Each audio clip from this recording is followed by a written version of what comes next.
Ungakuvumeli ukuthatha iy'nqumo ey'rongo olawulwa indlala ngoba ngisho mhlazana ususutha angeke uze ujabule. Kunodaba la lwesilisa osibhalele mayelana ngokuthwala ngoma wakhe engazi.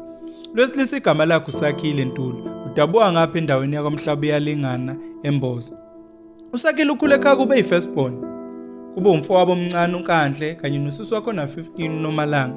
Uma wabo bakhulise kanzima ngoba bekumele ukuthi ahambe eyolima ewashela abantu emzini yabantu ukuze ezokwazi ukuletha ukudla endlini. Naye uSakhile futhi bemlekelele ngoba bewasha imigqomo emzini yabantu ephinde futhi elungise ney'mbali ukuze etholela umasente ekhokhela i-transport ephinde futhi bethole nemali yokukhera esikoleni. uSakhile ufunde kanzima esikoleni neyimisele kwaze kwaye lapho khona ukuthi uphase umatriculation. Uthe mayiqeda nje wa-apply ongoye e-University of Zululand wahamba wokwenza i-BCom accounting. Ufike futhi wabasha amakhanda wayimisela ongoye kwaze kwaye lapho khona iy'fundo zakhe ey'phothula e-graduate. But after se-graduate-ile ukwanaka ukuthi izinto azimhambeli kahle ngoba umsebenzi kwawufuna isikhathi eside iminyaka eyi10 kodwa akaze azawuthola. Ukwacabangisa lokuthi njengoba izinto zimhambela kabi akungcono avela adayise ukuze ezokwazi ukuthola lo mali. Ukwacabangisa lokuthi ahambe udayisa erenki yangakubo, edayisa amarashela, udrinki kanye namakheke. Qubelwa adayisa kodwa izinto still zangamhambela kahle. Njengoba imali le bekumele ayihlephule ephinde ondle ekhaya kubo, ephinde futhi enakekela abafowabo abancane. Ukwadayisa kanzima enethemba lokuthi one day impilo yakhe izoshintsha kodwa bebona ukuthi impilo yakhe ihlehlele emuva. Kuthe ngelinye ilanga nje lishisa ilanga ekhathele ephumule. Waqhamuka omunye ubaba ebizwa kuthiwa ubaba uNtombela wamnika ulift. Ubaba uNtombela wayewubaba nje enamabhizinisi, enezitolo futhi enesonto elikhulu begcwala abantu esontweni lakhe. uSakhile kwabeka usizi lakhe kubaba uNtombela wamcela ukuthi akamqashe kwesodwa nje seyitola naso noma emenza utreasury esontweni ngoba wafunda izinto ezimayelana nezimali. Kodwa baba uNtombela wayithimula lento. Wathi akamfisela ukuthi uSakhile ebe yisicathalala, umfisela ukuthi ebe umphathi njengaye. Kube uyena uSakhile onezimali oqasha abantu, hayi ukuthi yena eqasheke. uSakhile wabuza ukuthi lokho kuzokwenzeka kanjani njengoba nje yena etabalasa kanzima nje engenamali. Wathi ubaba uNtombela kuzomela ukuthi ethole iskipa sikama wakhe. Ibusiso zokuba rich uzoyithola empahleni azoyithatha kama wakhe. Wathi ubaba uNtombela uzomusa kwenye inyanga seTanzania ezomsiza naye eyamsiza njengoba nje enezimali kanje njengamanje. uSakhile wakujabulela lokho. Wabuza ukuthi kuzokwenzeka kanjani lokho. Wathi uzomusa kule nyanga lena ucela ukuthi noma ngabe yinini ebe ready ukuthi emthathe bephikelele khona. Kodwa uSakhile okwamphatha kabi ukuthi wayengenamali ngoba waziwabuza ukuthi uzoyikhokhela ngani lenyanga. Wathi ubaba uNtombela okumele nje akwenza uSakhile ukuthola impahla kama wakhe. Then ngelinye ilanga around 8 PM lo baba wamfonela uSakhile wathi akhanjwe njengamanje. uSakhile wajabula kakhulu angena emotweni bahamba. Njengoba nje behamba endleleni uSakhile uyaxoxa, bayaxoxa nalo baba. Uthi uSakhile akan't wait ukuthi ngifike phambili ngibuye futhi nami ngibe usomabhizinisi onemali. Njengoba behamba nje bayixoxela yonke into imnandi, bahamba ibanga elide kuze befinyelele eTanzania. Kuthe mabefika khona waqala uSakhile waba nakho ukuthuka kancane, kodwa khona wayejahile ukuthi befike phambili ukuze ezothola lezi zinto ezomsiza ukuthi asimame ebhizinisi lakhe. Thema befika khona besondela nje uSakhile wabona umuzi omkhulu owulapha entabeni. Njengoba nje benyukela kulomuzi bavinjwa ama-security ayigade esangweni ababuza ukuthi bazokwenzani. Baba uNtombela washo wathi une-appointment inyanga le imlindele, yafonelwa yathi inyanga abangeniswe ngaphakathi bageza izandla esangweni. Njengoba begeza izandla kwakunokhala futhi olude ngaphakathi. Ihlaswa kumele unqamule ukuze ufinyelele kulomuzi ngoba wawuphezulu wawuqamama negate. Theme befika khona bafica amanye ama-security. Athi lama-security abangene ngaphakathi. Njengoba bengena ngaphakathi into abayiqaphela leli passage, njengoba bengene passage kunama-room amaningi aney'namba kusukela ku1 kuya ku10. uSakhile wayehamba eqalaza ngoba enga-understand ukuthi umqasho lo noma yini Njengoba nje benyukela kuleli passage la bayophumela endlini enkulu engazuthi ihall. Thema befika nje bevela kulendlu le wafica lenyanga lenihleli esihlalweni sayo kanye nabasebenzi bayo. Wafika ubaba uNtombela wa-introduce uSakhile wathi useyilethile-ke lensizwe efuna ukunotha futhi efuna ukuba namabhizinisi. Enyanga ayikaze iphendule ngalutho kodwa nje avela athatha ukhamba olwaluney'namba. Yathi uSakhile akagovuze kulolu ukhamba aphume nenamba eyodwa. uSakhile waphuma nonumber 2 kulolu ukhamba. Yathi lenyanga le njengoba wabonile ama-room epassage akahambe eye room number 2. Sakhile Ntuli wathi nje vule eroomini number 2 wabona isalukwazi sendiya. Isalukwazi sasinuka siyinqunu. Waxakeka ukuthi kumele enze njani. Wathi uyaphuma umnyango wavaleka wezizwe elithi kwi-roof lalenyanga leyikhuluma. Ithi leso salukwazi leso kuzomela ukuyithokozise naso ngokocansi.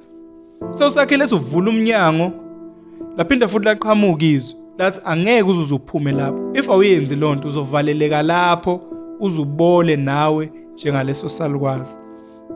Sakhile wayibona engena choice. Wasibamba lesalukwazi bayithokozisa ngokucansi. Kodwa into ayinakayo njengoba nje beqhubeka nenkonzo yabo, lesalukwazi siyancibikala engathi ukuthi siba udaka olunukayo. Lonto amnyanyisa kakhulu ngoba wayethi mayiyeka ithi lenyanga akaqhubeke ezefike kuvuthondaba. Wathi nje mayiqeda uSakhile lesalukwazi sasesincibikele sesiwudaka phansi olunukayo. Uthe nje mayiqeda umnyango wavele wavuleka. Mayibuka ngasemnyango wabona lenyanga kanye nobaba uNtombela sebemlindile lenyanga iphethe ukhamba. Uthe nje mayiphuma yathi lenyanga futhi aphinde govuze kulolu ukhamba ephume nenamba. Waphuma nonumber 10. Yathi lenyanga abaye ku room number 10. Sema befika ku room number 10 bavula bafica endlini kungenalutho kodwa kunonogwaja owuphakathi nendlu. Lo nogwaja lo wawumhlophe unebala elibomvu la ngemumva elincane. Uthe sayixayekile yathi lenyanga lena akathathele unogwaja ewukingi. Uthe nje sawuthatha ethi awubamba kwavele kwangena ucingo.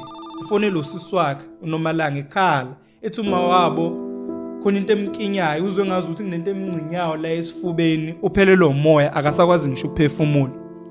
Uthethe sakhulume sathi uNomalanga akagijima ahambe eyamakhalane yofuna usizo ngoba yena usekudeni angeke ezekwazi ukubuya njengamanje lapha khona kukude kakhulu. Avele inyanga yalithatha ucingo yashaya phansi lapha ihlika. Yathi lenyanga kuyasetshenzwa la akayekela ukudlala kahle kahle ucingo alifuneki bekumele ukuthi alicime. So Sakhile sacela bamntombela uthi ongcono babuyele emuva beyiyeke yonke lento ngoba yena ugulela umama wakhe. Usezwe nje indaba ezimbi ukuthi uma wakhe uyakweqa ngathi khona into emncisha umoya. Wathi ubaba uNtombela kuzomela ukuthi lento beyiqede nenyanga bavumelana naye athi inyanga angeke zezihamba uSakhile lo mcimbi ungakapheli abawenzayo. So wasikinya lesi silwane safa. Sesasifile lesilwane yathi lenyanga le sekunetask yokugcina nci okumele ukuthi beyenze kuze bekhululeke. Ayibalandele. Lenyanga le naphuma ngaphandle. Mayiphuma ngaphandle okunedama elikhulu. Duze lo nalomuzi lo walenyanga. Leli dama leli lalibukeke ngazuthi liyashona. Kodwa uSakhile into yamangaza. Wathi mayikhumula impahla njengoba bemyalela ukuthi akhumula impahla engene phakathi. Wafica amanzi engaphansi kwamadolo. Lokho kwamxaka kakhulu. Kwakhulunywa izilimi zakhona, wagcatshwa, wasenika ubhaka kwathiwa akawugaxa. Bamyala ngalobhaka kwathiwa njengoba ezobuyela emuva nje ade kwenziwa lo mcimbi. Lo bhaka lona uzomela ukuthi njalo meyodayisa awugaxe. Futhi kuzomela ukuthi imali aseyidayisile ayifake kulo bhaka engabuke emuva. Evule nje uzipho base faka imali kulo bhaka. Wavuma wasithatha isiyalo. Baphinde bathi futhi kumele ukuthi istock azosidayisa njengoba ezobuyela erank. Kumele singadluleli ngale kwa 400. Kumele amarashe kube nga 100 rand udrink kanye namakheke each kube 100 rand konke.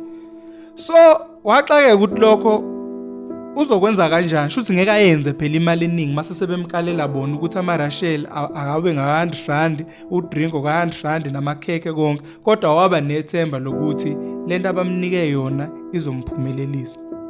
Bawuqeda lo mcimbi babuyele emuva khona ezintatha. Bathi befika nje ngoba bafika sekusa. Wathi uSakhile efika kubo wafica kunabantu begcile egcekeni. Wezwe endlini ngaphakathi isililo uNomalanga ekhala. Uthe mayengena endlini enkulu. Bambamba bamtshela ukuthi uma wakhe usale washona. Kwamphatha kakhulu uSakhile lokho wakhala.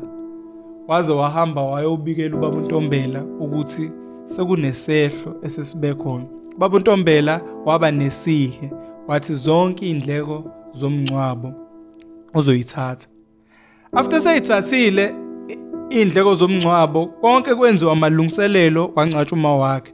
Waqala uSakhile wadayisa njengoba wayelayela ukuthi uzomela ukuthi egaxele obhakha mase seyodayisa imali efake engabuki. Zonke izinto zazimhambela kahle. Ethengelwa sekunomehluko kunalokho kwakuyikhona before. Kodwa nje senethezekile sevule nesitolo wakhanda ekhakubo uqalile waba nephupho. Leli iphupho lelibi kakhulu ngoba wayephupha ekinya umama wakhe. Njalo umama wakhe emkinya kanzima. Exakeke leli iphupho limayelana nani ngoba leli iphupho lelo wayemkinya umama wakhe ezefa. Lokho elibuya nje njalo mayelele. Thema kusuka leli iphupho lilashintsha kwauma wakhe omkinyayo. Lamkhathaza kakhulu uSakhile leli iphupho ngoba uma wakhe ebemkinya kabuhlungu nomelale mina uSakhile sekunzima nje ukuthi ethathe ubuthongo ngoba ebemkinya kanzima uma wakhe. Kwaze kwaye lapho khona edecide uSakhile ukuthi akaye enyangeni.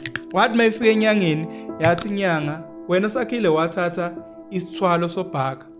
Wathatha nempahla kama wakho wathwala ngayo.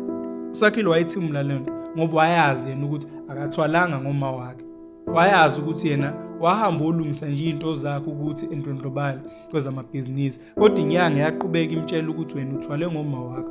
The only way ukuthi leli iphupho lingakuhluphi, lingaqhubeki nokukuhlupha ukuthi ubuyisele lo bhakha lo oyisithwala abakunika wona. uSakhile Ntuli wanyanya kakhulu ngoba waze wabuyela kuyena ubaba uNtombela eyomtshela ukuthi kwenzeka kanjani ukuthi kuthiwa yena uthwale ngoma wakhe ngoba yena akaze ethwala. Ubaba uNtombela waphendula ngokuthi ungcono wena ngoba uthwale ngoma wakho. Mina kwakumele ukuthi ngithwale ngomndeni wami wonke lo okudume endaweni ukuthi wangena engozini yemoto. Ngathwala ngomndeni wami wonke uze ngidlondlobale. uSakhile lokho kwamphatha kabi ngoba wayengayimisela ukuthi ethwale ngoma wakhe. Kunalokho wayefuna ukuthi ejabulise uma wakhe empilweni njengoba wayemthembisile ngaphambilini ukuthi makwenzeka athola umsebenzi uzomakhela umuzi omkhulu futhi behlale ngokujabula ekhaya elifudumele. uSakhile njengamanje akazi ukuthi kumele enze njani ngoba akafuna ukubuyele kwimpilo bekade iphila ngaphambilini yokuhlupheka. Ucela usizo lokuthi noma ngabe ubani ongamxhumanisa nenyanga ukuthi ongenani esusiphupho lamama wakhe ngoba akafuna ukubuyisela lo bhakha lo ngoba ubona ukuthi awubuyisela lo bhakha zizohamba zonke izinto ezinhle asenazo njengoba nje inyanga yayimyalele le ahamba wayohlola kuyona ukuthi kuze leli phupho lingaqhubeki limhluphe kumele ukuthi abuyisele lo bhakha lo emumva ngoba wathwala ngawo. uSakhile Ntuli ucela noma ngabe ubani ongamxhumanisa nenyanga noma ubani owazi inyanga ewukhokhovule engakwazi ukuthi imsize ukuthi ongcono exoshe leli iphupho kodwa isithwalo engasiyeki ngoba isona esimenza ukuthi adlondlobale aqhubeke anothe. Ngiyacela noma ubani ongakwazi ukusiza eWhatsApp kule number lesijwayele ukubhalelwa kuyona noma nje ngaWhatsApp inamba yenyanga engakwazi ukuthi sixhumanise noSakhile esizakale kuleli iphupho leli analo. Ngiyacela niqhubeka ni-like and subscribe niphinde futhi ni-comment ngoba ama-comment asiza ukuze sixazulule inkinga zabantu abaningi. Ngiyabonga.